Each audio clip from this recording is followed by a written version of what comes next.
Nah, sebelum kita masuk pada slide-slide berikutnya,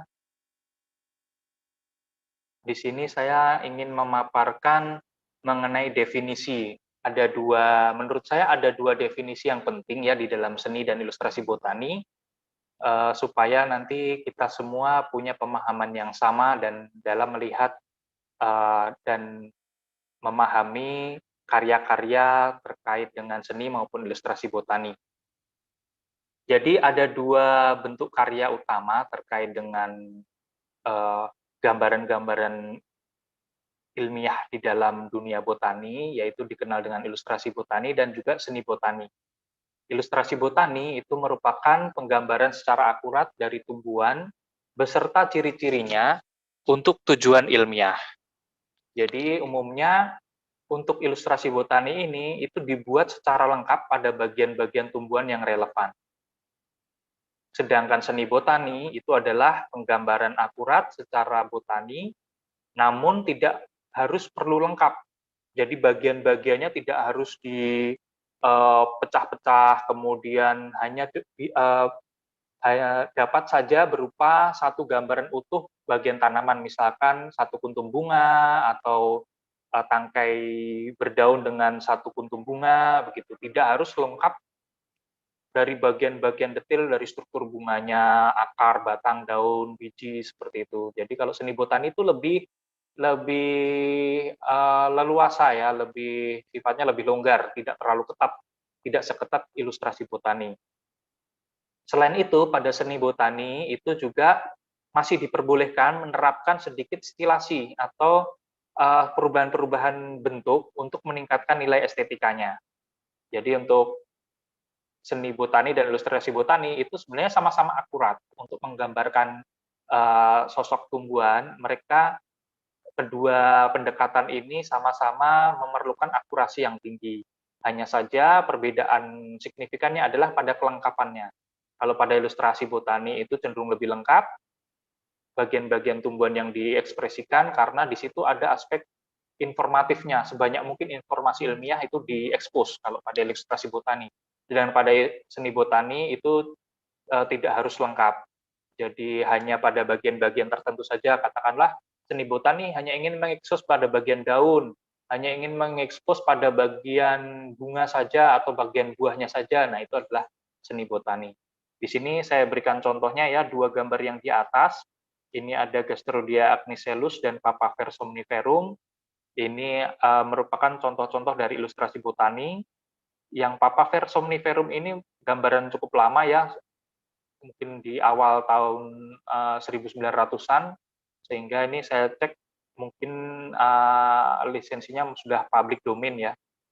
Sedangkan Gastrodia agnicellus ini termasuk tergolong ilustrasi botani yang baru, tahun 2000-an, sehingga kita bisa melihat perbedaannya di mana pada dua gambar yang di bawah ini gambarannya hanya fokus pada bagian tertentu pada tumbuhan dan tidak harus lengkap.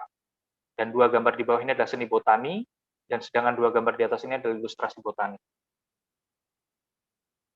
Dari sini sudah bisa kelihatan ya perbedaan jelasnya antara ilustrasi dan seni botani. Kemudian sebelum melangkah pada teknis penerapan ilustrasi botani pada dunia penelitian, kita juga ingin mengetahui bagaimana sih seni botani pada masa Jawa kuno. Ternyata bakat dan seni untuk merekam bentuk-bentuk tumbuhan itu sudah dikenal oleh nenek moyang kita sejak 1.200 tahun yang lalu. Dan di sini sebagai salah satu contohnya kita mengenal karya monumental dari masyarakat Jawa kuno pada abad ke-8 Masehi, yaitu Candi Borobudur. Dan di Candi Borobudur ini kita ketahui memiliki ribuan ya relief, panel relief pada dinding-dindingnya, dan penelitian tim kami pada tahun 2000 itu melihat bahwa ternyata dari ribuan panel tersebut banyak sekali gambaran-gambaran relief tumbuhan dengan karakter morfologi yang cukup akurat, serta berkesesuaian dengan tumbuhan aslinya. Nah, dari definisi tersebut, relief tumbuhan yang digambarkan pada relief Candi Borobudur yang telah digambarkan dengan cukup akurat dan berkesesuaian dengan tumbuhan aslinya, maka sebenarnya gambaran relief-relief tumbuhan pada Candi Borobudur itu bisa dikategorikan sebagai seni botani. Karena definisi seni botani itu tidak melihat pada media ya, mau itu digambarkan pada media kertas, media kain, media batu, selama penggambaran sosok tumbuhannya itu akurat dan berkesesuaian dengan tumbuhan aslinya, maka dia bisa disebut sebagai seni botani ataupun ilustrasi botani. Nah, pada kelompok relief tumbuhan dengan fungsi sebagai latar, itu setiap spesiesnya digambarkan memiliki bentuk percabangan batang, bentuk daun, bentuk buah, maupun bentuk bunga yang akurat dan saling berkesesuaian, sehingga kita tidak akan bisa menemukan di relief Candi Borobudur itu daunnya nangka, tapi buahnya sukun misalkan, ataukah daunnya nangka, buahnya mangga, itu tidak akan kita temukan karena setiap bentuk tumbuhan di relief Candi Borobudur itu saling berkesesuaian. Kalau dia daunnya nangka, ya percabangan persis seperti untuk tumbuhan nangka, buahnya juga buah nangka, jadi konsisten. Oleh karena itu, kita bisa menduga bahwa para pemahatnya di masa lalu itu tidak hanya menguasai keterampilan di dalam memahat, tetapi beliau-beliau juga diduga kuat memiliki wawasan dasar botani dan ekologi yang cukup mumpuni. Ini beberapa hasil penelitian kami di Candi Borobudur di reliefnya. Sebagai contoh, pada relief tumbuhan pulai atau Alstonia scolaris. Ini kemudian saya coba sketsakan supaya mempermudah untuk melihat gambarnya. Di sini kita bisa melihat ya bunganya berkarang, susunan daunnya itu berkarang, kemudian pohonnya itu membentuk teras-teras ya. Kalau di sini memperlihatkan berteras 3, kemudian helai daunnya eliptik dengan ujungnya membulat. Nah, ternyata bentuk-bentuk tersebut akurat untuk spesies pulai, dan bahkan apabila kita cocokkan dengan bentuk sosok habitus pohon pulai yang alami, yang mampu tumbuh secara alami bertahun-tahun, mereka juga tumbuhan tersebut juga memiliki teras-teras gitu. Dan bisa kita lihat ya nih gambar di sini ini ilustrasi yang dari tanaman pulai, dia tumbuh sangat tinggi dan bisa membentuk berteras-teras, dan di sini dicontohkan berteras 3 ya. Ini konsisten juga dan berkesesuaian juga dengan gambar yang ada di relief tumbuhan pada Candi Borobudur. Ini bentuk daun dari tumbuhan pulai yang asli, eliptik dengan ujung membulat juga. Jadi kita bisa ketahui bahwa ternyata gambaran-gambaran pada relief tumbuhan di Candi Borobudur itu cukup akurat dan berkesesuaian.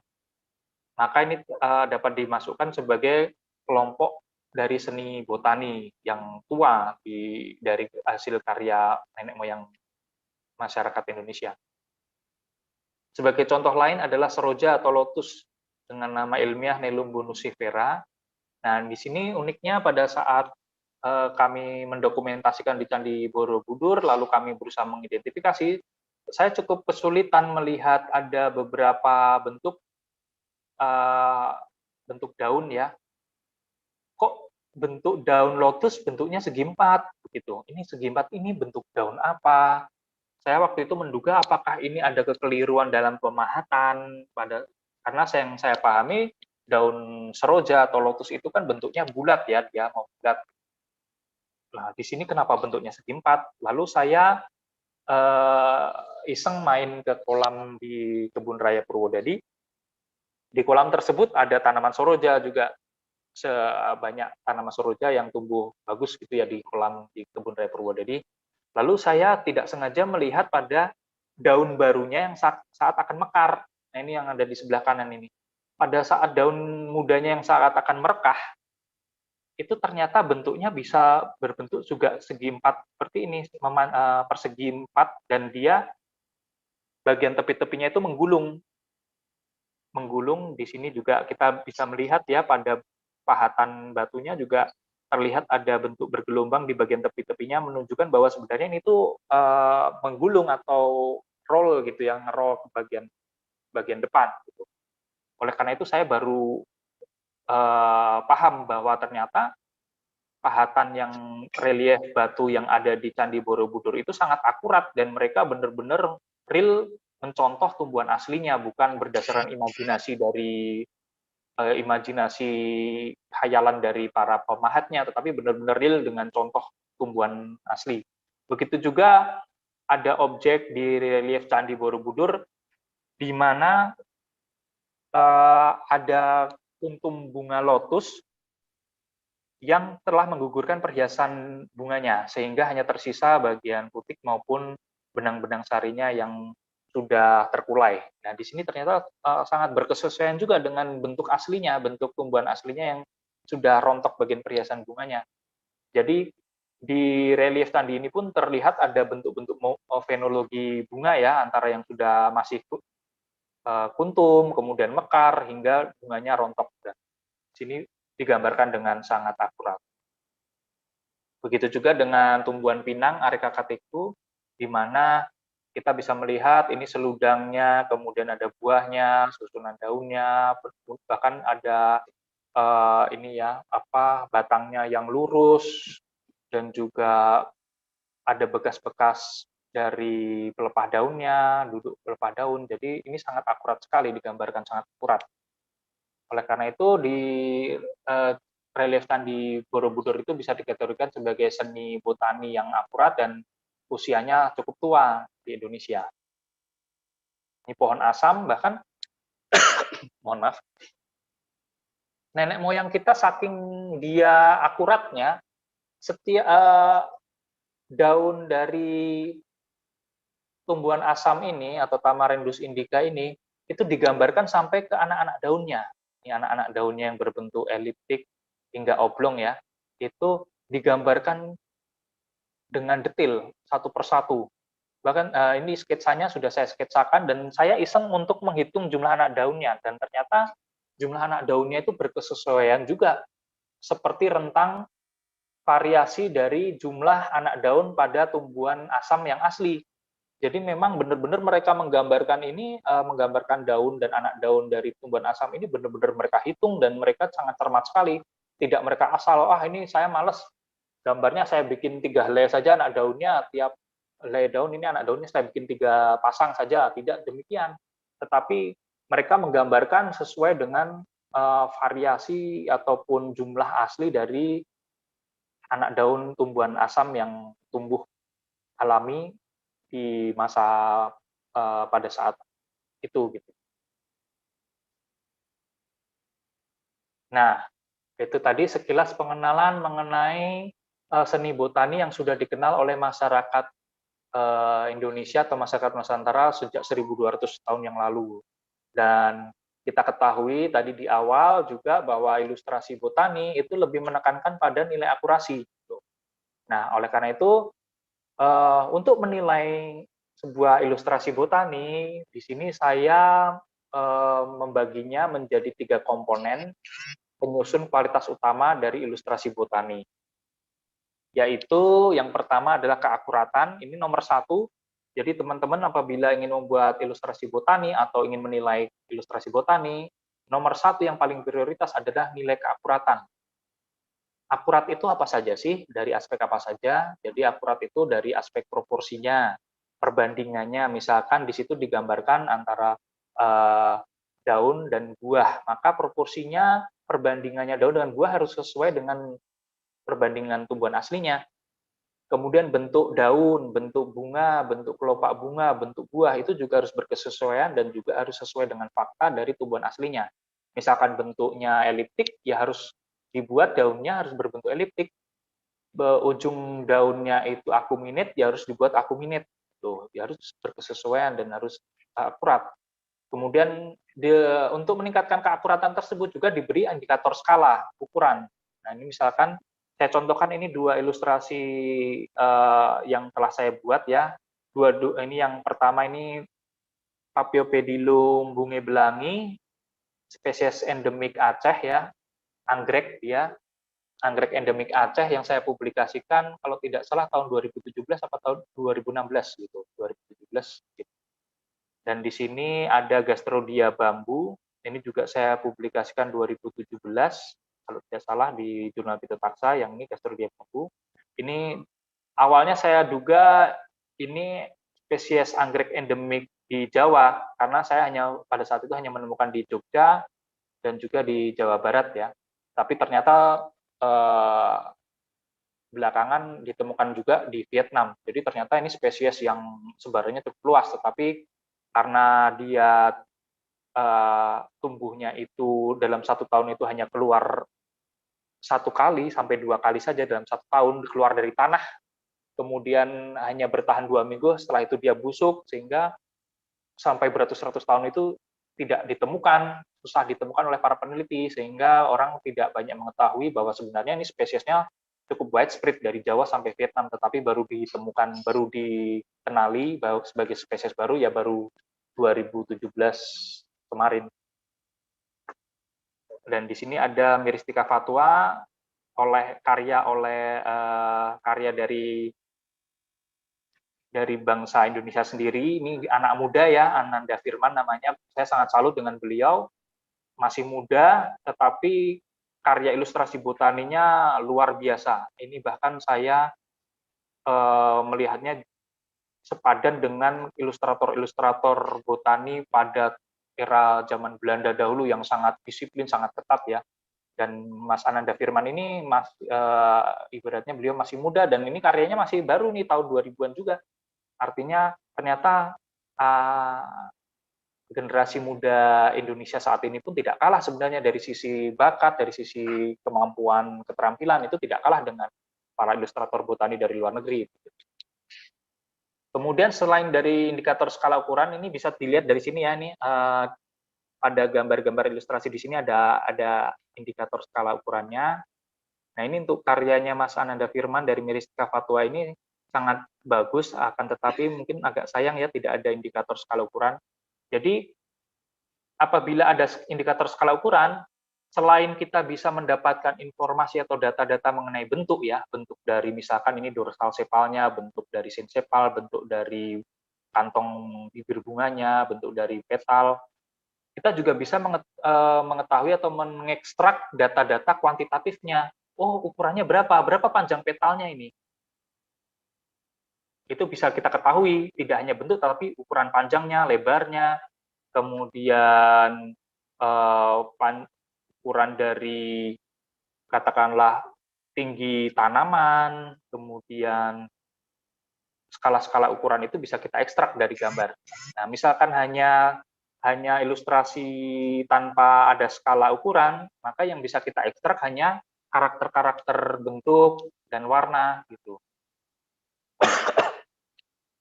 Karakter-karakter bentuk, karakter warna, dan ada tidaknya sebuah organ tumbuhan pada gambar tersebut kan. Jadi tidak bisa kita ekstrak ukuran-ukurannya secara valid. Kemudian juga keakuratan dari kombinasi warna. Misalkan untuk ilustrasi botani yang menggunakan warna, maka kombinasi warna itu juga sebisa mungkin mendekati dari kombinasi warna aslinya. Nah, itu dari beberapa ini ya, parameter-parameter dari komponen keakuratan. Kemudian kita bicara mengenai komponen yang penting kedua, yaitu kekayaan informasi. Jadi ilustrasi botani itu juga harus dinilai dari kekayaan informasi. Seberapa banyak informasi yang bisa disampaikan dari ilustrasi tersebut. Nah, untuk memperbanyak informasinya bagaimana, Pak Rio? Caranya yaitu dengan memperbanyak sudut pandang atau memperbanyak bagian-bagian organ-organ tumbuhan untuk diilustrasikan. Jadi misalkan seperti yang ini ya, yang dilakukan oleh Mas Ananda Firman pada Myristica fatuanya, ini ada bunga jantan, bunga betina, kemudian ini ada menggambarkan fenologi atau perkembangan dari bunganya, mulai dari kecil kuncup sampai dia mekar sempurna, sampai jadi buah muda, buah yang sudah berkembang, sudah agak dewasa, sampai buahnya yang sudah matang. bahkan biji, bagian dalam biji, bagian dalam buah ini sangat sangat komplit. Daun juga, nah ini salah satu cara untuk memperbanyak informasi itu helaian daunnya juga ada yang adaksial, ada yang abaksial, sehingga kita bisa mengetahui, oh seperti ini ya bentuk daun yang dari permukaan atasnya, adaksialnya, oh ini yang bentuk daun dari bagian bawahnya atau bagian abaksialnya, oh ternyata warnanya berbeda ya antara adaksial dan abaksial, oh ternyata tulang daunnya penonjolannya berbeda ya antara adaksial dan abaksial. Itu informasi tersebutlah yang informasi-informasi tersebut yang akan memperkaya dan meningkatkan kualitas dari sebuah ilustrasi botani gitu. Jadi saya contohkan juga misalkan pada Gastrodia bambu yang saya coba gambar, yang sudah saya gambarkan di tahun 2017. Di sini untuk meningkatkan informasi, puntung bunganya juga saya gambarkan dari beberapa sudut pandang, dari bagian dari sudut pandang atas, dari sudut pandang depan agak serong ya, oblik, kemudian dari sudut pandang bawah, kemudian dari sudut pandang samping. Jadi di sini kita bisa ketahui informasinya sangat banyak. Oh ternyata kalau dari samping itu bentuknya seperti ini ya. Oh dari bawah ternyata ada cekungan lipatan yang dalam di bagian periannya dari perhiasan bunganya. Oh ternyata bagian dari sudut pandang atas itu menonjol dan ada bentuk apa ya kesan tekstur yang kilap, misalkan seperti itu. Kemudian kolumnya juga saya gambarkan dengan berbagai sisi ya, dari sisi depan maupun dari sisi atas. Nah, kemudian untuk meningkatkan informasi juga bunganya dalam bentuk posisi alami juga bisa dibelah. Mohon maaf. Bunganya juga bisa dibelah seperti ini, sehingga kita bisa mengetahui bagaimana bentuk puntung bunga itu dari sisi samping, tapi dari bagian dalam. Kalau dari sini kan bunganya dari sisi samping, tapi kita tidak tahu bagian dalamnya seperti apa. Nah, oleh karena itu dengan dibelah, kita bisa ketahui, oh ternyata susunannya seperti ini ya, susunan alami dari posisi alami dari bibir bunganya, dari tubuh bunganya, dari petalnya, itu bisa kita ketahui. Kemudian ini, oh ini rizomnya, bagian rizom, oh ini tangkainya, oh ternyata tidak punya daun ya, daunnya termodifikasi menjadi sisik, seperti itu. Ini juga, jadi semakin banyak informasi yang kita sampaikan, itu akan meningkatkan kualitas dari ilustrasi botani. Itu meliputi komponen dari kekayaan informasi adalah kelengkapan bagian-bagian dari tumbuhan, khususnya pada organ-organ kunci atau karakter khasnya. Misalkan pada Paphiopedilum, itu karakter kuncinya itu pada bagian staminodianya dan bagian kantongnya. Jadi di sini kantong juga kita belah. Jadi staminodia ini adalah karakter paling penting ya untuk identifikasi. Sedangkan pada Gastrodia itu karakter kuncinya itu ada di bagian labellum. Di sini makanya labellumnya mendapatkan perbesaran yang cukup besar ya, supaya detail-detailnya itu lebih terlihat. Di situ juga permainan. Ini nanti kita bicarakan di aspek keindahan. Kemudian dari kolumnya juga penting untuk sebagai karakter kunci. Oleh karena itu ini karakter kunci ini diekspos dari beberapa sudut pandang. Oleh karena itu di sini juga ada aspek keindahan sebentar. Kayaknya, nah ini ya, saya sebelum kita lanjutkan lagi, ini di sini saya akan memperbesar gambaran dari Myristica Fatua yang yang sudah diilustrasikan oleh Mas Ananda Firman, di mana saya sangat takjub ya di sini beliau bisa menggambarkan dengan sangat detail dari berbagai bentuk bunganya, baik itu bunga jantan maupun bunga betinanya, variasinya itu dia gambarkan, kemudian detailnya, bagian struktur dari permukaan bunga jantan maupun bunga betinanya, bahkan sampai getahnya, getah dari rantingnya pun juga dia gambarkan. Ini kan meningkatkan informasi gitu. Meningkatkan, oh ternyata kita bisa tahu ya bahwa getah dari tumbuhan pala hutan Myristica Fatua ini getahnya berwarna merah dan cukup pekat gitu.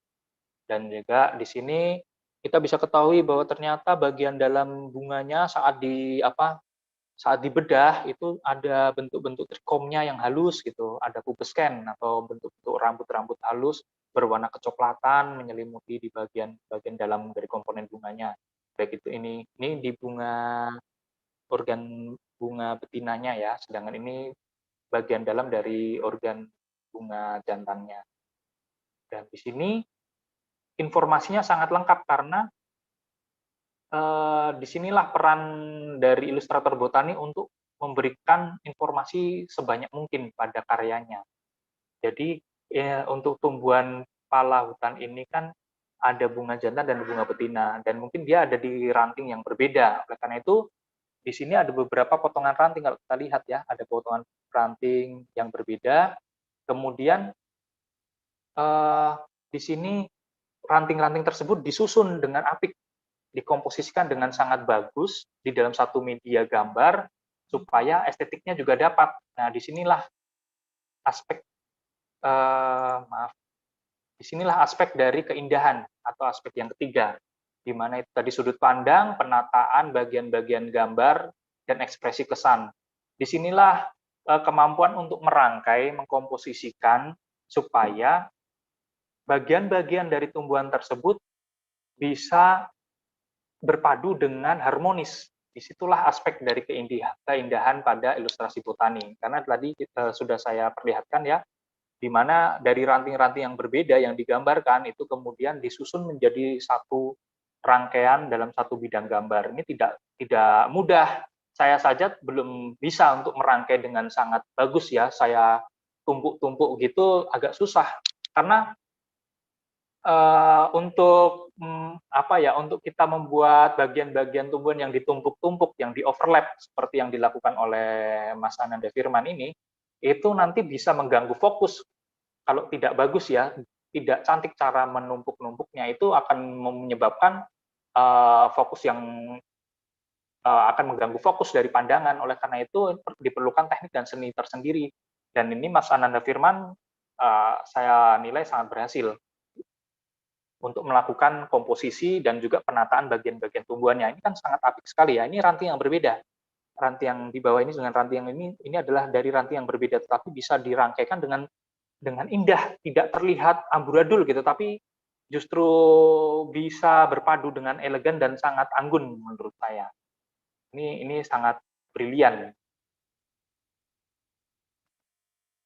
Dan juga di sini selain dengan penataan bagian-bagian gambar, ekspresi kesan ini juga penting. Ekspresi kesan itu seperti apa sih? Ekspresi kesan itu bagaimana saat melihat kesan yang ditimbulkan pada saat kita melihat suatu ilustrasi. Misalkan kesan mengkilat, kesan berlilin, kesan membluddru, kesan daunnya tuh tebal, keras, kesan daunnya itu tipis, lemas, kesan permukaan itu kesap, kering, kasar. Nah, itu adalah kesan-kesan yang ditimbulkan saat kita melihat dari sebuah ilustrasi. Dan ini adalah level lebih tinggi ya nanti pada aspek keindahan. Jadi kalau sudah bisa mencapai pada ekspresi kesan, itu sudah biasanya pengalamannya sudah sangat mendalam dalam membuat ilustrasi botani. Nah, aspek keindahan ini juga saya analogikan seperti saat kita menyusun makanan di piring atau plating, proses plating. Nah, proses plating ini penting karena proses plating ini untuk meningkatkan antusiasme, menggugah minat, dan dapat menampilkan performa terbaik dari objeknya. Nah, ini apabila kita dibandingkan dengan makanan yang katakanlah tidak pakai penataan. Ini walaupun kualitas bahan makanannya itu bagus, berkualitas tinggi, tetapi apabila penataannya, apabila dari sisi estetikanya tidak diperhatikan, maka selera makan atau antusiasme itu tidak akan terlalu tinggi gitu, minat untuk mengkonsumsinya. Sama juga dengan ilustrasi botani. Jadi aspek keindahan itu sama halnya dengan plating. Jadi dengan kita bisa menyajikan informasi-informasi ilmiah tadi dengan sangat bagus, dengan apik, maka user atau si pengguna dari ilustrasi tadi akan lebih antusias untuk mengamati dari ilustrasi tersebut, akan lebih antusias untuk untuk melakukan observasi detail pada ilustrasi tersebut dan juga menggugah minat ya, dan terkait juga menggugah minat dari para user dalam memanfaatkan ilustrasi tersebut, menikmati ilustrasi tersebut. Jadi aspek keindahan itu penting juga khususnya untuk masyarakat awam ya, yang dia akan sangat tertarik untuk melihat sebuah ilustrasi botani. Gampangnya begini, misalkan teman-teman mahasiswa lebih suka mana, melihat ilustrasi botani yang berwarna-warni seperti ini atau lihat herbarium? Dah begitu aja. Mungkin pasti sebagian besar akan menjawab lebih suka melihat, mengamati objek tumbuhan itu dalam bentuk ilustrasi botani dibandingkan herbarium yang warnanya itu hanya coklat gitu ya, coklat kering, berwarna, hanya warnanya itu tidak bervariasi, tidak berwarna-warni, dan bentuknya mungkin berlipat-lipat seperti itu. Nah, itu mungkin mudahnya seperti itu. Jadi orang akan cenderung lebih prefer pada ilustrasi botani dibandingkan herbarium, itu karena ada aspek keindahan juga yang dimasukkan di dalam ilustrasi botani.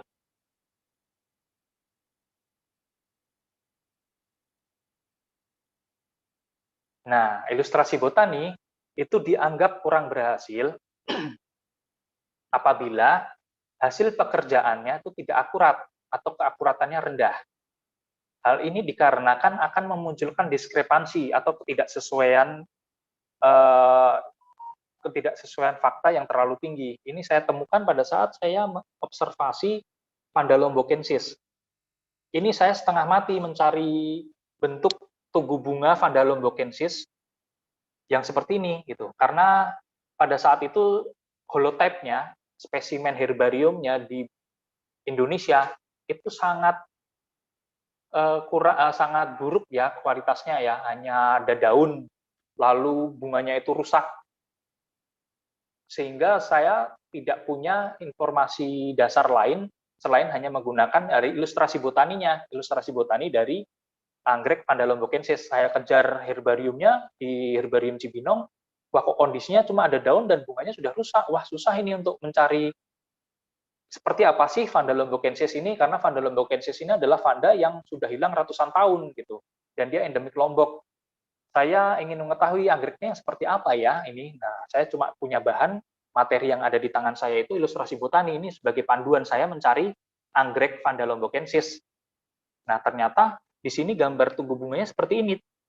Ini saya cari di mana-mana Vanda-Vanda dari Indonesia, tidak ada yang tumbuh bunganya seperti ini. Kemudian saat saya memperoleh tanaman Vanda dari Pulau Lombok ya, saat itu belum tahu ini Vanda lombokensis apa tidak, tapi ada rekan mendapatkan tanaman hidup dari Pulau Lombok lalu dikirimkan ke saya dan saya pelihara saat berbunga. Saya cek bagian tubuh bunganya, oh ternyata kuntum-kuntum bunganya, bagian-bagian dari bunganya yang lain berkesesuaian, dari petal, kemudian dorsal sepalnya, bagian sepal, bibir bunganya itu persis, mirip, identik, tetapi tubuh bunganya saja yang berbeda. Ini saya masih penasaran, apa ini tanaman saya ini bukan lombokensis, karena tubuh bunganya berbeda ini. Nah, pada saat saya berkesempatan ke Inggris ya, ke Inggris, di Kew, di sana saya menemukan holotype atau spesimen herbarium asli yang digunakan oleh J.J. Smith saat mempublikasikan spesies Vanda lombokensis. Jadi ini adalah herbarium anggrek yang digunakan untuk menggambar Vanda lombokensis yang ada di sebelah kiri. Jadi acuannya itu ada di Inggris sana, bukan di Indonesia. Nah, saya senang sekali. Lalu herbarium itu saya rebus sebentar ya pakai air hangat supaya bentuknya itu bisa mengembang, bisa menyerap air dan bentuknya menjadi 3 dimensi. Lalu saya amati, ternyata bentuk kolumnya itu menggembung seperti ini, tidak hanya silindris seperti pada gambar. Oleh karena itu saya bisa menyimpulkan bahwa pada gambar tugu bunga yang ada di ilustrasi botani ini itu tidak akurat, tetapi ada bagian-bagian yang diskrepansi yang menunjukkan diskrepansi yang signifikan atau perbedaan fakta yang signifikan antara gambar dengan bentuk aslinya. Nah, yang asli adalah bentuk tugu bunganya itu ada tonjolan, ada gembungan di bagian pangkalnya, ada penggembungan di bagian pangkal. Nah, ini berarti kita bisa ketahui bahwa ada bagian yang diskrepansi atau ada bagian yang mungkin tidak akurat, dan ini bisa menurunkan kualitas hasil dari ilustrasi botani. Nah, kemudian kita berlanjut pada fungsi umum ilustrasi botani. Secara umum, ilustrasi botani itu sebagai media untuk berkomunikasi pada pihak lain. Untuk berkomunikasi antara si ilustrator atau si kreator ya yang membuat ilustrasi kepada usernya, kepada penontonnya, pada audiens, kepada pihak-pihak yang akan melihat atau menikmati dari gambarnya. Kemudian apa sih yang dikomunikasikan? Hal apa yang dikomunikasikan atau dideliver, disampaikan? Jadi hal yang dikomunikasikan atau disampaikan adalah informasi. Informasi bukan sembarang informasi, tetapi informasi yang bersifat ilmiah. Informasi yang bersifat ilmu pengetahuan mengenai suatu tumbuhan yang menjadi objeknya. Oleh karena itu, si ilustrator ada prinsip yang perlu dipahami untuk membuat ilustrasi yang baik, yaitu adalah bagaimana sang ilustrator itu memudahkan orang lain atau pihak lain untuk memahami objek tumbuhan yang sedang diamati. Itu yang harus menjadi prinsip pegangan oleh si ilustrator. Bagaimana memudahkan orang lain untuk memahami objek tumbuhan yang sedang diamati. Oleh karena itu, dengan cara memperbanyak informasi diperbanyak dengan cara apa? Ya, tadi sudah saya jelaskan, memperbanyak bagian-bagian yang digambar, sudut pandangnya, depan, belakang, samping, atas, bawah, itu juga digambar. Kemudian kalau perlu dibedah juga bagian dalamnya, karena kalau tidak dibedah kan tidak bisa terlihat bagian-bagian dalamnya, sehingga dibedah lalu digambar bagian-bagian dalamnya. Oh, ini terlalu kecil, diperbesar. Seperti ini yang saya lakukan pada Nepenthes putih gunung, ini spesies baru juga dari Jambi. Ini saya coba ilustrasikan, membuat ilustrasi botani. Nah, ini apabila kita pakai perskalaan umum, ini adalah tutup kantong ya, lid. Ini tuh yang bagian ininya, bagian tutup kantongnya, ini bagian atasnya. Ini lid namanya. Bagian tutup kantong ini tutup kantong dari kantong atas, kantong tengah, dan kantong bawah. Ternyata bentuk tutup kantong atau lidnya itu adalah karakter kunci dari Nepenthes, dan juga kelenjar-kelenjar yang ada di bagian permukaan bawahnya itu juga karakter kunci pada genus Nepenthes. Oleh karena itu di sini tutup kantong atau lidnya ini saya gambarkan dengan cukup detail, dan juga termasuk dari kelenjar-kelenjarnya, distribusi dari kelenjarnya. Oh, pada tutup bagian atas kelenjarnya hanya terdistribusi pada bagian tengah, memanjang pada bagian tengah sejajar dengan urat daun utama, urat tutup kantong utamanya ya. Sedangkan pada bagian kantong bagian tengah, tutup kantongnya itu pada bagian bawahnya itu kelenjarnya terdistribusi lebih banyak pada bagian tengah dan beberapa pada bagian tepi. Sedangkan pada kantong Nepenthes yang bagian bawah, tutup kantongnya apabila kita petik lalu kita lihat kelenjarnya, itu ternyata kelenjarnya itu glandnya terdistribusi merata. Bagian tengah sampai ke samping-samping mendekati tepi ini rata. Nah, ini adalah karakter-karakter kunci. Nah, apabila saya hanya menggambarkan seperti ini, maka bentuk kelenjarnya itu tidak akan terlihat, bentuk kelenjarnya yang secara yang secara lebih jelasnya. Oleh karena itu saya lakukan perbesaran.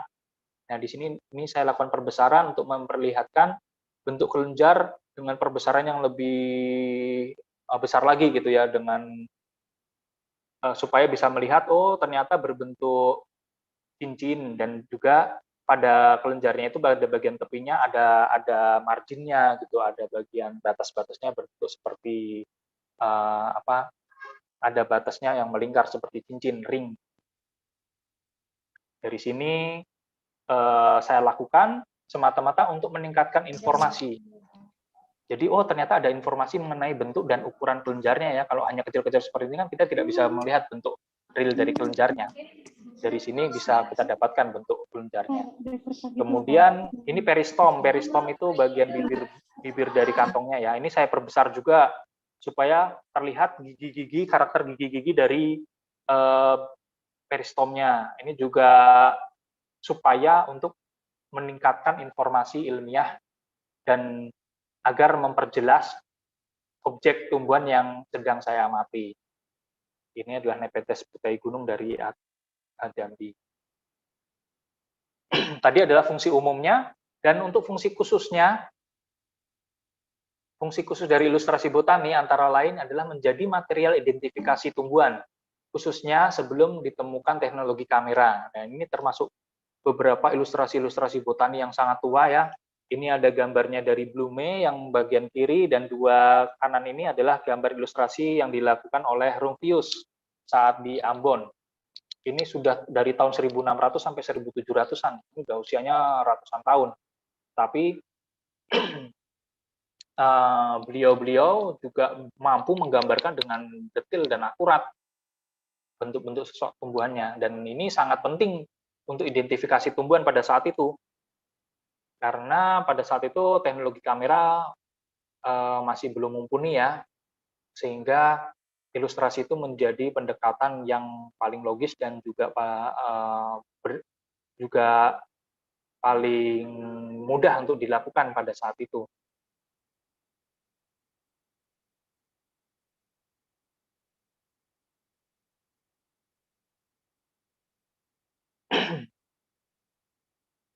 Kemudian fungsi khusus yang kedua adalah menjadi material dokumentasi yang sangat penting dalam pendeskripsian suatu taksa, terutama spesies baru. Nah, misalkan kita sedang membuat buku monograf, katakanlah berbagai tumbuhan herba yang ada di kampus Universitas Padjadjaran Bandung, katakanlah seperti itu. Nah, selain foto, apabila di situ ada ilustrasi botani, maka itu akan semakin meningkatkan kualitas dari buku tersebut, gitu. Karena banyak informasi terkait bentuk, morfologi maupun ukuran yang bisa diperlihatkan di dalam ilustrasi tersebut. Dan lebih penting lagi pada saat kita mempublikasikan spesies baru. Misalkan contohnya Gastrodia bambu ya, yang saya publikasikan di tahun 2017. Di dalam publikasi tersebut saya lampirkan juga ilustrasi botaninya yang sangat detail, di mana ini akan memudahkan para peneliti maupun khalayak luas di dalam memahami spesies baru yang saya deskripsikan di sini. Jadi tidak cukup hanya teks saja, karena kalau teks di sini itu masih, walaupun sudah cukup detail ya, kita deskripsikan dengan teks ya, dengan tulisan kita deskripsikan sedetail mungkin, sehebat apapun kita mendeskripsikan, selengkap apapun mendeskripsikan, tetap saja ada peluang untuk imajinasi manusia, untuk ada bias di sana. Oleh karena itu, dengan dilengkapi dengan ilustrasi botani, maka akan semakin memperjelas dari bentuk dari spesies yang kita maksudkan, gitu. Jadi memang yang paling bagus di dalam sebuah deskripsi itu, selain dengan deskripsi tertulis, juga dilengkapi dengan ilustrasi, sehingga akan semakin firm ya, semakin orang tuh dalam memahami spesies yang kita maksud itu tidak akan ada bias, meminimalisir bias, karena sudah dilengkapi dengan gambar. Karena ada pepatah ya, sebuah gambar itu lebih baik daripada 1000 kata, karena di gambar itu sudah meliputi segala macam.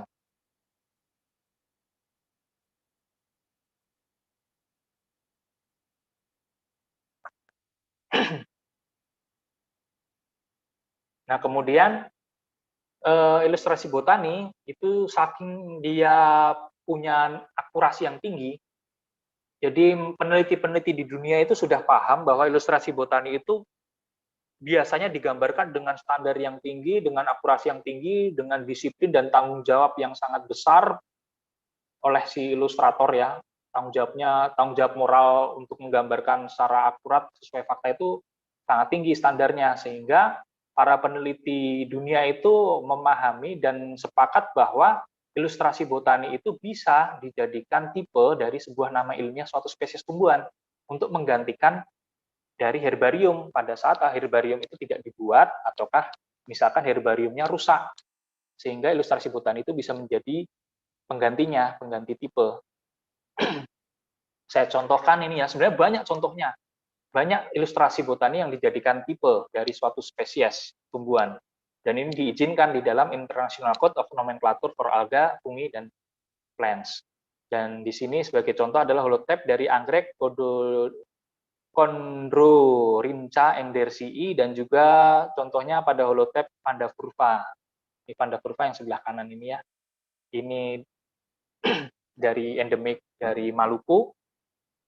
Ini ilustrasinya Rumphius. Jadi holotype-nya dari spesies Pandapurva itu ya lukisannya Rumphius ini. Sedangkan holotype-nya dari spesies Chondrorhyncha endersii ini ya ilustrasinya dari Schlechter. Ini dijadikan holotype karena spesimen herbariumnya ini yang contoh spesimen type dari suatu spesies tumbuhan itu seperti ini ya, contohnya herbarium. Dia umumnya itu bentuknya herbarium atau awetan kering dari suatu tumbuhan. Lalu ada label di sini tulisnya tipe. Nah, kebetulan tipe dari spesies ini itu tuh hancur karena di Berlin ya waktu itu Schlechter itu banyak spesimennya disimpan di Berlin dan pada saat Perang Dunia herbariumnya itu dibom, meledak, hancur, terbakar, banyak rusak sehingga tipe-tipenya musnah. Oleh karena itu yang masih tersisa adalah gambar ilustrasinya yang sudah diterbitkan di berbagai jurnal. Nah, itulah yang kemudian ditunjuk sebagai pengganti tipe herbariumnya. Dan di sini di ICBN masih diperbolehkan sampai tahun 2007. Jadi tahun 2007 ke bawah itu boleh tipe dari suatu spesies baru itu menggunakan ilustrasi. Hanya menggunakan lukisan. Tetapi setelah 2007, misalkan 2008, 2009, dan sampai sekarang, tipe dari suatu spesies baru itu harus bentuknya spesimen atau ini ya tumbuhan asli yang diawetkan. Dan yang keempat, seni dan ilustrasi botani ini dapat menjadi media atraktif. Ini yang saya sampaikan tadi ya, karena ada aspek keindahan, sehingga di situ ada aspek untuk memati antusiasme, menggugah minat, menampilkan performa yang terbaik, kemudian sifatnya atraktif, untuk kepentingan edukasi dan kampanye konservasi pada khalayak luas. Nah, ini saya yakin para mahasiswa kalau diajarkan materi terkait morfologi dengan media yang bergambar, warna-warni, detail begini pasti akan lebih antusias, lebih berminat dibandingkan katakanlah dengan foto-foto tanaman asli atau bahkan dengan herbarium mungkin yang warnanya coklat-coklat hitam itu mungkin orang juga tidak terlalu berminat apabila diajarkan atau diedukasi dengan media seperti itu. Tapi dengan media bentuk ilustrasi yang berwarna-warni seperti ini, detail, indah, mereka akan lebih muncul antusiasme dan minatnya. Ini karyanya Victor Wong ya, ini saya juga sangat takjub. Seorang ilustrator, tetapi pendalamannya itu sudah seperti peneliti botani asli. Jadi bahkan sampai bunga jantan, bunga betina itu dibedah, buahnya itu dibedah bagian dalam, bahkan ini ya memperkirakan struktur anatomi pada bagian batangnya, diperlihatkan juga. Lalu bagaimana karakter dari perkecambahan itu sampai digambarkan, bentuk daun yang atas, bentuk bagian helaian bagian bawah, urat-uratnya, lalu buahnya itu dari berbagai sudut pandang. Itu digambarkan dengan sangat apik sekali di sini. Jadi di sini sangat bagus untuk edukasi. Menurut saya yang gambar Victor Wong Phytophthora macrophylla ini sangat bagus untuk kepentingan edukasi.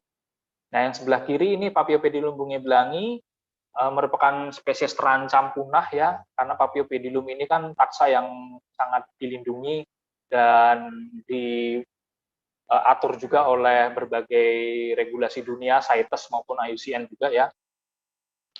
Dan di sini bagus untuk media kampanye bahwa Paphiopedilum bungebelangi yang endemik Aceh ini perlu dilestarikan loh. Nah, untuk berkomunikasi dengan atau mengkampanyekan hal tersebut pesan-pesan konservasi tersebut pada pihak khalayak luas, khususnya kepada pihak-pihak yang awam ya, misalkan pada gubernur, bupati, pada pimpinan pejabat-pejabat pemerintahan, itu akan alangkah bagusnya apabila dikomunikasikan dengan media-media ilustrasi botani ataupun seni-seni botani seperti ini.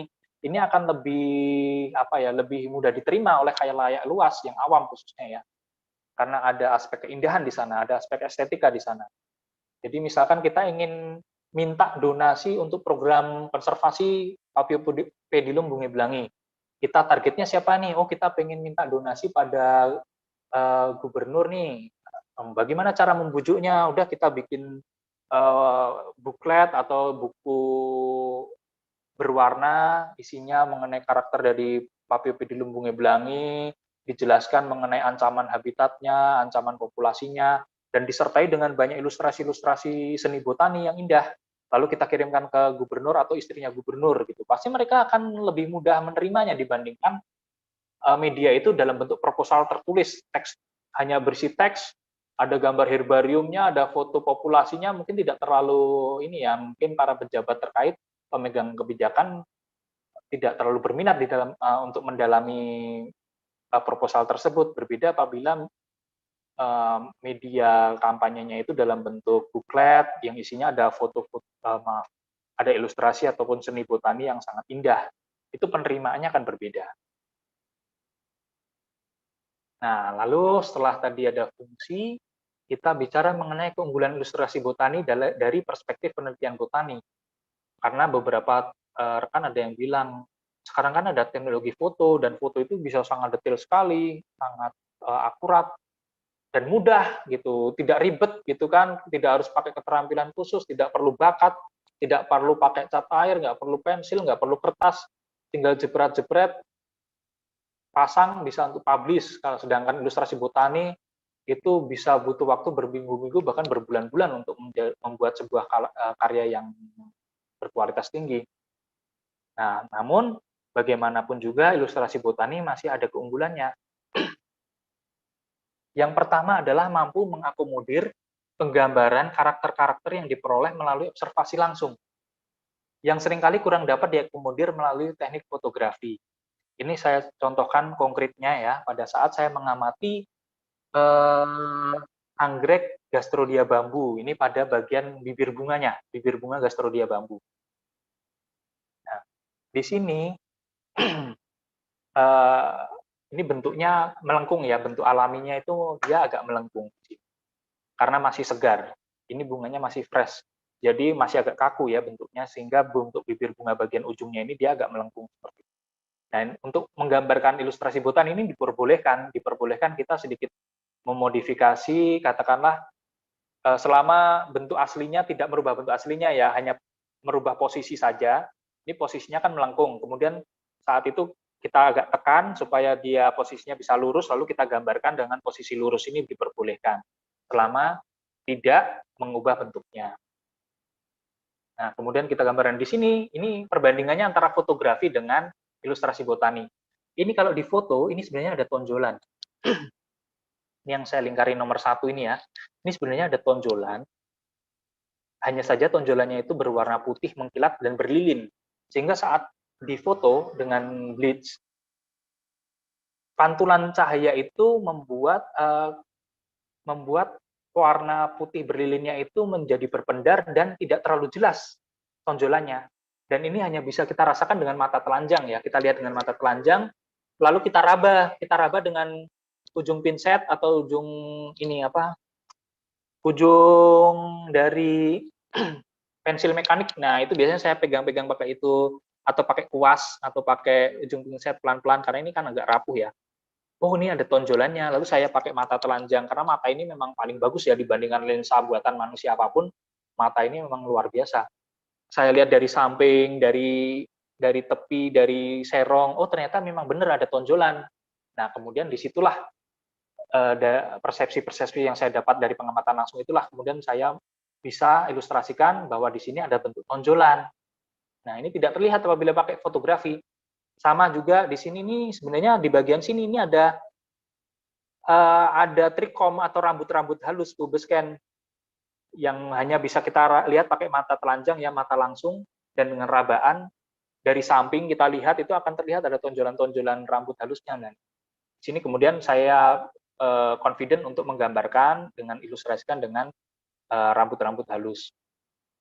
Sama juga dengan bagian tengah. Di sini nih ada bentuk halus memanjang dan juga menonjol. Ini kalau di foto hanya terlihat samar-samar ya. Nah, di sini karena ada efek pantulan yang kemudian membiaskan dari tonjolan tersebut. Oleh karena itu, dengan ilustrasi botani kita bisa mempertegas dari tonjolan yang ada supaya lebih akurat sesuai dengan aslinya. Nah, sama halnya dengan ada tonjolan besar yang ada di lingkaran kode 4 ini ya. Di sini ada tonjolan besar di sini yang tidak terlihat pada foto karena ada efek pantulan dan biasnya juga.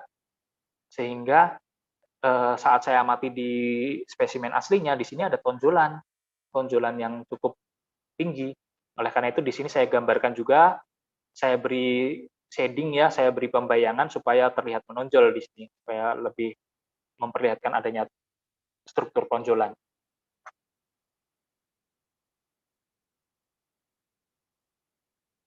Dan yang kedua, kelebihan dari ilustrasi botani adalah mampu mengakomodir penggambaran karakter-karakter tumbuhan pada spesimen awetan, terutama awetan basah. Jadi spirit collection atau wet collection. Makanya teman-teman kalau misalkan banyak lihat spesies-spesies baru yang tidak ada ilustrasi botaninya, yang hanya menggunakan fotografi saja ya, foto-foto biasanya foto-fotonya tanaman-tanaman yang masih segar, karena pada saat tanaman segar itu karakternya pada saat di foto itu akan tampil performanya akan maksimal, tetapi apabila sudah jadi herbarium, apalagi herbarium basah, maka teknik fotografi akan kurang maksimal menurut saya. Sehingga biasanya yang menggunakan foto itu mereka harus melakukan dokumentasi sesegera mungkin pada saat objek tanaman tadi masih segar. Itu harus difoto dengan cepat, karena begitu tanaman tadi layu, kemudian diawetkan, itu tidak akan optimal lagi menggunakan teknik fotografi. Nah, misalkan kita sedang di lapangan, di hutan, eksplorasi ya, hujan deras, medannya curam, kita dapat tanaman nih, tanaman bagus, ini jenis baru nih. Kita akan kesulitan, kita sulit untuk melakukan fotografi di lokasi karena kondisinya, cuaca maupun medannya tidak memungkinkan. Wah, ini kemudian kita pikir, wah ini kalau saya bawa ke camp, saya masukkan ke karung atau plastik, pasti akan rusak nih bunganya, karena bunganya tipikal yang rapuh nih, pasti akan belenyet. Ya, maka teknik fotografi akan kesulitan untuk mengakomodir gambar-gambar dari si tanaman tersebut, sehingga pendekatannya yaitu dengan ilustrasi botani, gitu. Jadi kadang kita seringkali menemukan kasus di mana objek yang harus digambar atau objek untuk yang harus diteliti itu bentuknya awetan kering seperti ini nih, gepeng seperti warna hitam, ataupun spesimen-spesimen basah yang ukuran kecil, tipis, sehingga pada saat direndam alkohol itu warnanya luntur, bentuknya jadi transparan seperti ini, yang kita akan susah untuk melihat tekstur permukaannya itu seperti apa karena sudah warnanya sudah bening ya, transparan ya. Ini hanya bisa kita akan lebih akurat apabila pendekatannya menggunakan ilustrasi botani dibandingkan dengan fotografi. Contoh-contoh lainnya ya, di mana spesimen herbarium itu bentuknya jadi bening dan perlu ada diraba-raba, kemudian kita pahami bentuknya yang asli seperti apa, lalu kita tambahkan di gambar kita. Nah, ini kasus unik pada penelitian botani berkaitan dengan ilustrasi botani. Pada jurnal tahun 2011, Andrew Squidman mempublikasikan sebuah tulisan di Orchid Review pada jurnal Orchid Review mengenai kasus teka-teki misterius dari Dendrobium aphyllum. Ada sebuah anggrek, sebuah taksa anggrek bernama Dendrobium aphyllum yang dipublikasikan oleh William Roxburgh pada tahun 1795.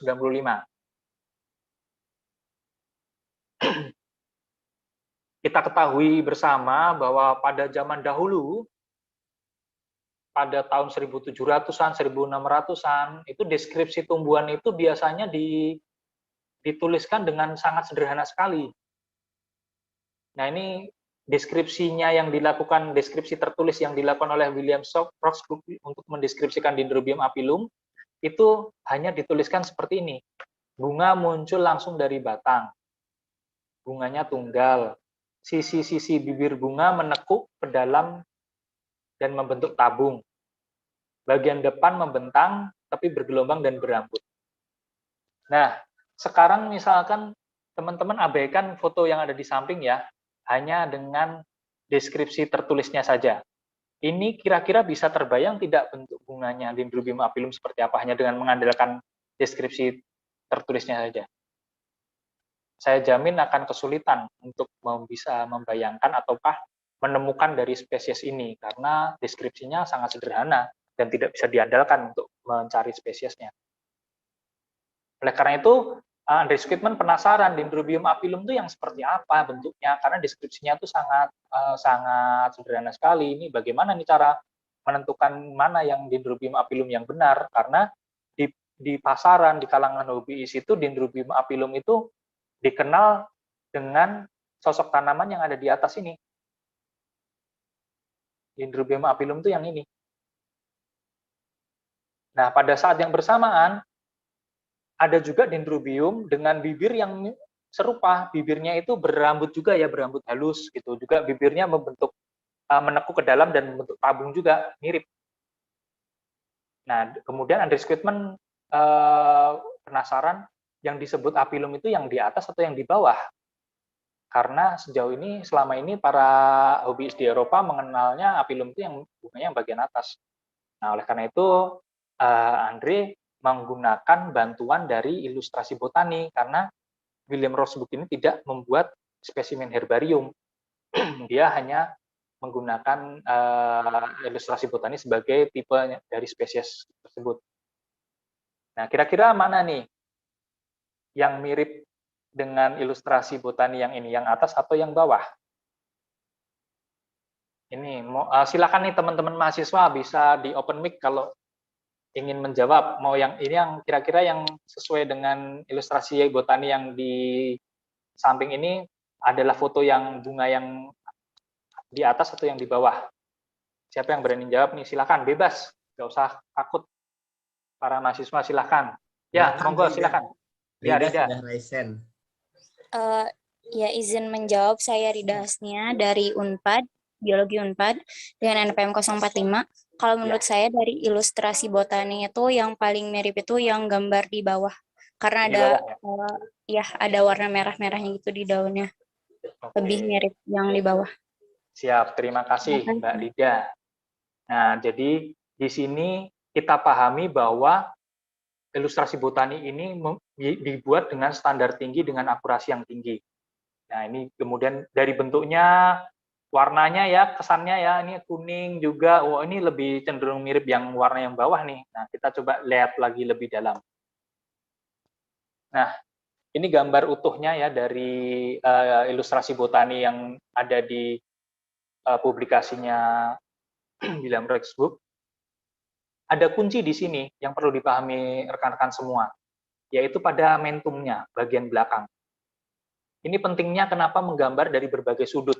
Karena kalau sudut pandangnya hanya seperti ini saja, misalkan hanya bunga yang ini tanpa ada kuntum bunganya yang dari samping, maka karakter mentum ini tidak terlihat.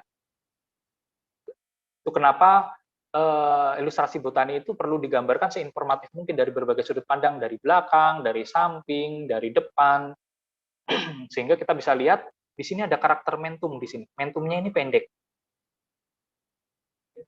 Dari samping terlihat bahwa mentumnya pendek. Nah, kita lihat di antara dua bunga tadi yang punya mentum pendek yang mana? Nah, ternyata yang tadi seolah-olah dari depan itu mirip ya. Dari depan memang tidak bisa dipungkiri, pasti mayoritas penonton atau audiens akan memilih bunga yang bagian bawah, karena dari sisi depan ini sangat serupa sekali, sangat mirip ya, bentuk tabung bibir bunga yang menekuk membentuk tabungnya juga persis banget. Tetapi apabila kita lihat dari samping, nah ini mentumnya akan terlihat. Di sini mentumnya sangat panjang, konikel sangat panjang dibandingkan dengan bunga dendrobium yang di atas. Ini mentumnya pendek dan tumpul ya. Jadi Andreas Quitman menyimpulkan bahwa dendrobium apilum yang benar, realnya itu adalah yang bagian atas yang ini, yang atas. Spesies yang dianggap apilum, sehingga dikoreksi. Jadi orang-orang yang yang sebelumnya sudah melabeli bahwa apilum itu adalah bunga yang bagian bawah, sekarang dirubah. Ternyata apilum itu yang asli adalah bunga yang berwarna keunguan dengan mentum pendek ini. Nah, itu jadi salah satu kasus real ya, di mana ilustrasi botani menjadi kunci di dalam memecahkan teka-teki misterius atau pertanyaan penelitian, pertanyaan ilmiah di dalam sebuah penelitian. Jadi ilustrasi botani ini sangat bisa diandalkan. Kenapa bisa diandalkan? Karena tadi nilai akurasinya itu sangat tinggi. Oleh karena itu biasanya pada jurnal-jurnal ilmiah, apabila dia mencantumkan atau memuat karya ilustrasi botani, biasanya di bagian bawah akan dituliskan siapa pembuatnya, siapa ilustratornya, namanya siapa. Itu menurut pemahaman saya, selain untuk menghargai si ilustrator, di situ juga ada pesan lain. Pesan lainnya adalah bahwa si ilustrator tadi sudah siap dengan risiko, dengan sudah siap bertanggung jawab terhadap karyanya, sudah siap untuk mempertanggungjawabkan akurasi dari karyanya. Nah, itulah fungsi dari pencantuman nama dari si ilustrator di dalam publikasi ilmiah saat publikasi tersebut mencantumkan karya ilustrasi. Jadi di situ dicantumkan selain memberikan penghargaan, apresiasi pada ilustrator juga sebagai wujud ikrar siap untuk mempertanggungjawabkan keakuratan dari karyanya. Nah, ini saya sampaikan beberapa tahapan umum dari pembuatan ilustrasi botani. Kita mulai dari pembuatan konsep dan pendalaman karakter tumbuhan. Nah, ini karakter tumbuhannya apa ini? Yang akan kita gambarkan, saya mau menggambarkan bulbopilum, saya mau menggambarkan phalaenopsis, saya mau menggambar nepenthes, itu harus dikonsep dahulu. Jadi yang bagus ya, itu kita pelajari dulu taksanya, sehingga kita bisa tahu karakter-karakter kunci itu apa saja, contohnya.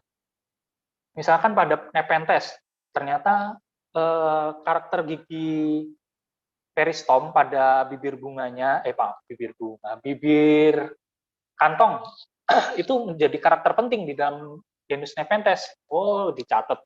Berarti nanti kalau saya mau menggambar, saya harus berikan perhatian lebih, kemudian memberikan perhatian atau gambar detail yang lebih bagus pada karakter-karakter kunci di gigi peristomnya. Karena kita tahu bahwa gigi peristom pada bibir kantong di Nepenthes itu merupakan organ kunci. Kemudian kolum dan stelidia pada anggrek bulbopilum. Nih, stelidia itu ini ya, bagian organ, tonjolan organ pada kolum yang fungsinya untuk menahan dari anterkap. Dan juga dari modifikasi dari bagian bawah kolumnya ini juga bagian organ kunci pada genus bulbopilum. Berarti nanti kalau bikin bulbopilum, ada fokus khusus dibuat untuk menggambarkan stelidia pada kolumnya. Terus staminode pada anggrek genus Paphiopedilum. Ini bentuk staminodianya. Karena ini beberapa spesies bisa berbeda-beda. Ini spesies dari Paphiopedilum javanicum, ini Paphiopedilum tonsum, kemudian ini Paphiopedilum lunatum, itu akan berbeda-beda staminodnya. Sedangkan pada anggrek Selogin, ini bagian kuncinya itu pada karakter rusuk pada permukaan bibir bunganya. Jadi bibir bunganya harus dibentangkan terlebih dahulu, harus diflatkan ya, dibuat datar, dibuat terbentang, flat. Lalu di situ bisa kita amati karakter dari kalusnya, ornamen-ornamen yang ada di permukaan bibir bunganya. Ini harus kita buat dengan detail karena ini merupakan kunci. Bahkan kita harus menggambarkan juga ilustrasi dari sisi belahannya ya, cross sectionnya, jadi belahan dari sampingnya itu seperti apa dari kalus tersebut. Ini merupakan kunci dari anggrek genus Selogin. Sedangkan pada Paphiopedilum, bibir bunganya terlalu mirip-mirip antar spesiesnya, sehingga tidak terlalu menjadi kunci di dalam genus Paphiopedilum, berbeda dengan Coelogene. Begitu juga dengan Phalaenopsis, anggrek bulan ya, itu karakter kalus. Ini kalus, ada tonjolan kalus ya yang ada di bagian bibir bunganya. Ini penting juga, merupakan karakter penting, sehingga di sini kalus itu diberikan fokus lebih dalam dari berbagai sudut pandang ya, dari atas, dari depan, dari serong, itu diberikan fokus lebih pada pada bibir bunga Phalaenopsis. Oleh karena itu bisa kita pahami bahwa ilustrator botani yang baik itu harus mengenali objek gambar. Taksanya apa? Karena tiap taksa itu punya organ kunci atau karakter khas yang berbeda-beda, sehingga kita bisa tahu nanti kita perlu menggambar apa nih supaya informasi ilmiah yang kita sampaikan tuh bagus dan berkualitas tinggi. Setelah membuat konsep dan pendalaman karakter tumbuhan, kita akan melakukan pemilihan material tumbuhan, kondisi bagian-bagian tumbuhannya seperti apa. Kita ke lapangan, wah kita menemukan banyak nih spesimennya, lalu kita pilih bunganya, jangan dipilih yang cacat, dipilihnya bukan yang habis dikerokotin sama hewan gitu ya, atau yang patah, atau yang bunganya sudah layu, bunganya sudah gugur, jangan dipilih yang itu. Kita pilih material tumbuhannya yang bagus, yang sempurna, yang komplit, lengkap, mewakili dari populasinya gitu. Setelah pemilihan material tumbuhan, sebelum dipetik, lakukan dokumentasi dan pencatatan selengkap mungkin. Sebelum dilakukan pengkoleksian ya, atau pemetikan itu harus didokumentasikan, difoto sebanyak mungkin pakai penggaris dari sampingnya ya, diberi penggaris juga, difoto atas, bawah, kanan, kiri, dari sebagai macam sudut pandang, dicek, supaya untuk merekam karakter-karakter yang nanti dikhawatirkan akan rusak atau hilang dalam proses pengawetan, misalkan untuk merekam warnanya, karena warna ini akan hilang pada saat pengawetan, saat kita rendam di alkohol warnanya akan hilang, saat kita keringkan warna akan hilang. Untuk merekam aroma karakter tertentu, misalkan ada trichomnya yang nanti trichom itu mudah, rambut-rambutnya itu mudah lepas, mudah gugur ya, mudah hilang, itu kalau kita foto dulu, nanti khawatirnya saat kita petik lalu kita masukkan ke plastik, rontok itu trichom. Kemudian posisi tumbuh alami, nah misalkan nih Dendrobium apilum nih ya, ini kan posisi alaminya dia menjuntai ya, dia pendulus, menggantung, menjuntai seperti itu. Jadi jangan digambarkan nanti, mohon maaf, jangan digambarkan dia batangnya jadi tegak, wah ini kok jelek ya Pak, ini menggantung seperti ini, jadi saya mau bikin tegak, nah ini tidak bagus untuk menggambarkan seperti itu. Jadi perlu dicatat waktu di alam itu dia tumbuhnya seperti apa. Oh, dia tumbuhnya itu menempel epifit dan dia menggantung, karena tanaman epifit kan ada yang tegak ya, ada yang erect, ada yang dia menjuntai. Nah ini ternyata yang menjuntai ini hanya bisa kita lihat pada saat dia menempel di habitat alaminya. Nah ini perlu difoto, direkam posisi tumbuh alaminya seperti apa.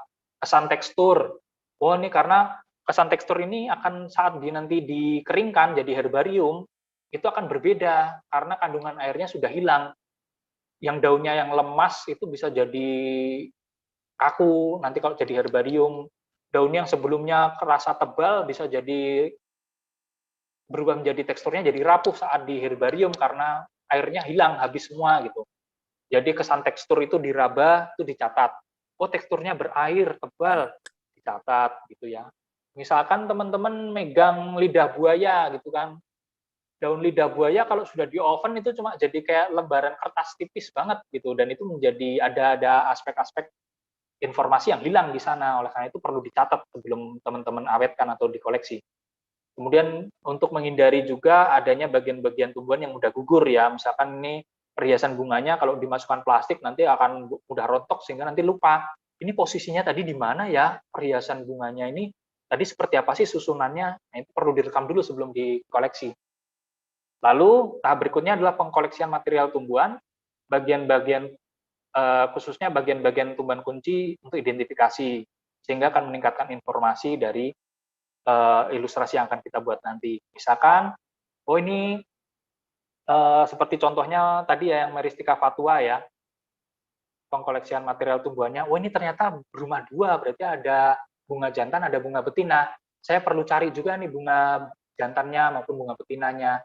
Oh, ini daunnya ada 2 bentuk nih, dia ada 2 variasi, maka kita ambil kedua variasi dari daunnya tadi juga kita ambil.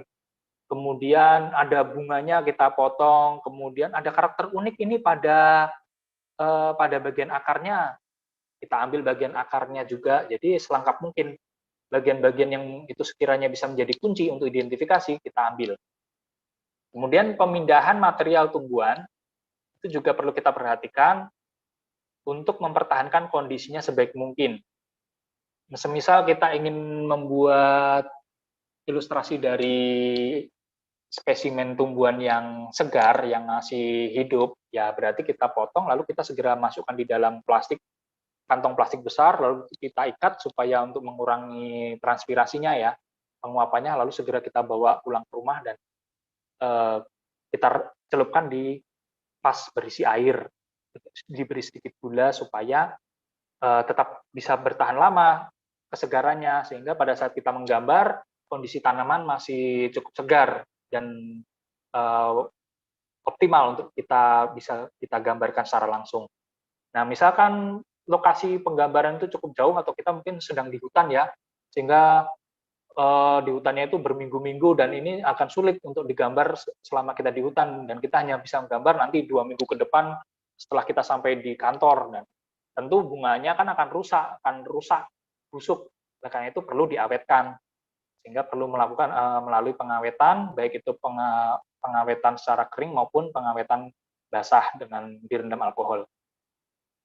Dan ini juga nanti perlu dipertimbangkan ya, karena kalau kering ini sifatnya akan menjadi 2 dimensi ya, karena dia digeprek ya. Jadi nanti teman-teman harus mempertimbangkan, ini bunga lebih baik saya awetkan dalam bentuk kering atau dalam bentuk basah, supaya bisa saya gambar dengan akurat gitu. Karena kalau saya keringkan, ini kok bunganya bentuknya 3 dimensi seperti tadi ya, anggrek panda. Mana tadi anggrek panda? Bentar saya contohkan. Nah, ini anggrek panda nih, ini nih. Ini anggrek panda ini lebih bentuknya 3 dimensi, ini menonjol, dia menonjol ke depan tubuh bunganya. Kemudian bibir bunganya juga dia tebal dan cukup besar ukurannya, tebal dan dia bentuknya 3 dimensi ya, mencuat kemana-mana ini, ada bentuk side lobe-nya yang mencuat juga. Kemudian ini ada lateral lobulus yang juga mencuat. Ini bentuknya 3 dimensi dan menurut saya ini akan lebih bagus kalau dalam bentuk awetan basah, karena kalau nanti dikeringkan seperti ini, bentuknya geprek, gepeng, ini nanti akan jebebret ya bahasa Jawanya itu, apa sih?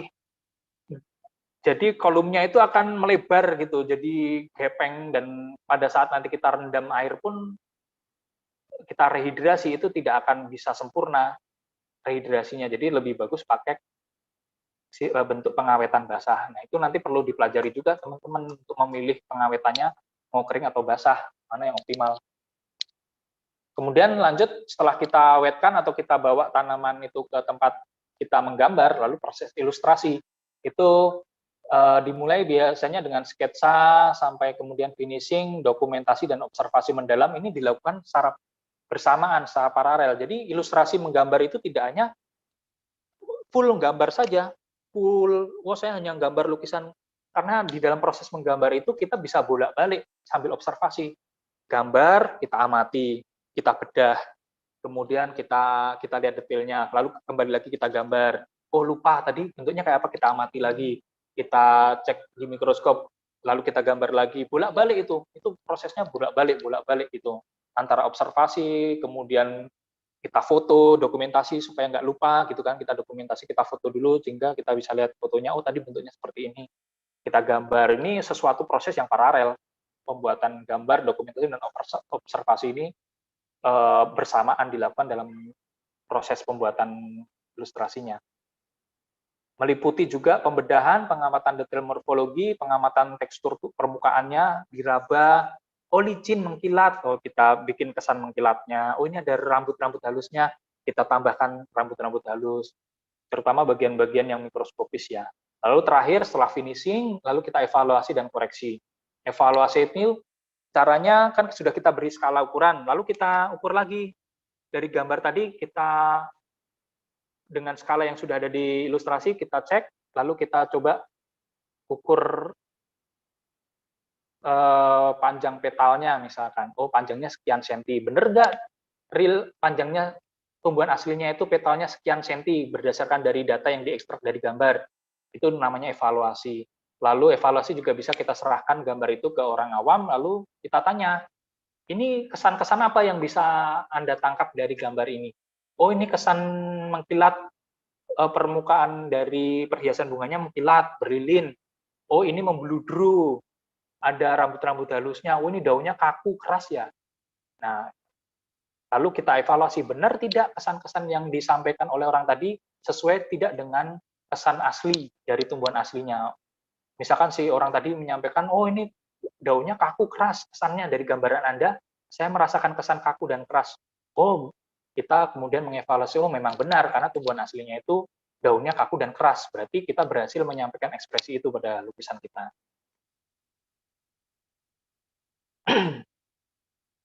Nah, kemudian strateginya, yaitu strategi untuk bisa menghasilkan karya ilustrasi yang berkualitas tinggi, maka seorang ilustrator botani sebaiknya mengenal pengetahuan umum botani, baik itu morfologi maupun taksonominya. Karena tadi ya, tiap taksa itu punya karakter kunci yang berbeda-beda. Genus A dengan genus B itu fokus yang digambar juga akan berbeda-beda. Sehingga apapun background Anda sebagai ilustrator botani, itu sebaiknya punya pemahaman dasar terkait botani, khususnya morfologi dan taksonomi. Khususnya tadi ya, terutama terkait dengan objek tumbuhan yang sedang diobservasi. Kemudian, memperkaya wawasan melalui diskusi dan berkolaborasi dengan pakar atau peneliti tumbuhan terkait. Nah, ini penting juga nih, misalkan para ilustrator ingin menggambarkan tumbuhan anggrek. Anggreknya genus Paphiopedilum. Ini bisa diskusi dengan peneliti anggrek yang mendalami Paphiopedilum. Diskusi, kemudian disampaikan, ini gambaran saya bener nggak seperti ini, ada yang kurang nggak detil-detilnya, oh nih, kemudian si peneliti menyampaikan, ini staminotnya aneh nih, seperti ini, kayaknya nggak seperti ini nih, coba dicek lagi, oh ini Anda kurang menggambarkan bibir bagian dalamnya, sehingga bibir bunganya perlu dibelah. Nah, itu nanti akan disampaikan saran-saran tadi kepada ilustrator untuk makin melengkapi informasi-informasi ilmiah di dalam ilustrasinya. Kemudian yang tidak kalah penting adalah meningkatkan pengalaman dengan pelatihan-pelatihan, sering ikut-ikut training, maupun menjajal berbagai tantangan. Jadi jangan pada zona nyaman saja dengan tanaman-tanaman yang mudah, tanaman seger gitu ya, tanaman fresh. Enak tuh, seneng tuh gambar tanaman fresh masih warna-warni. Tapi juga coba uji dengan tantangan lain, misalkan dengan objek herbarium kering, ataupun objek herbarium basah yang bening, transparan, lunak. Kalau disentuh aja kayak nasi gitu ya, melenyet gitu. Ataupun yang punya rambut halus yang banyak, itu tantangan tersendiri. Bikin rambut halus pada tanaman itu luar biasa itu. Telatennya itu bikin satu persatu supaya teratur, rapi, itu tidak mudah. Nah, itu perlu ada menjajal berbagai tantangan. Karena apabila kita sudah bisa melakukan ini semua, maka akan meningkatkan keakuratan karya dan tentunya ilustrasi tadi akan semakin informatif, sehingga akan bernilai ilmiah tinggi. Kalau sudah bernilai ilmiah tinggi, maka otomatis karya ilustrasi botani yang kita hasilkan akan berkualitas tinggi. Ini referensi yang bisa dijadikan bacaan sekilas secara umum. Demikian presentasi dari saya. Mohon maaf apabila ada kekurangan. Wassalamualaikum warahmatullahi wabarakatuh.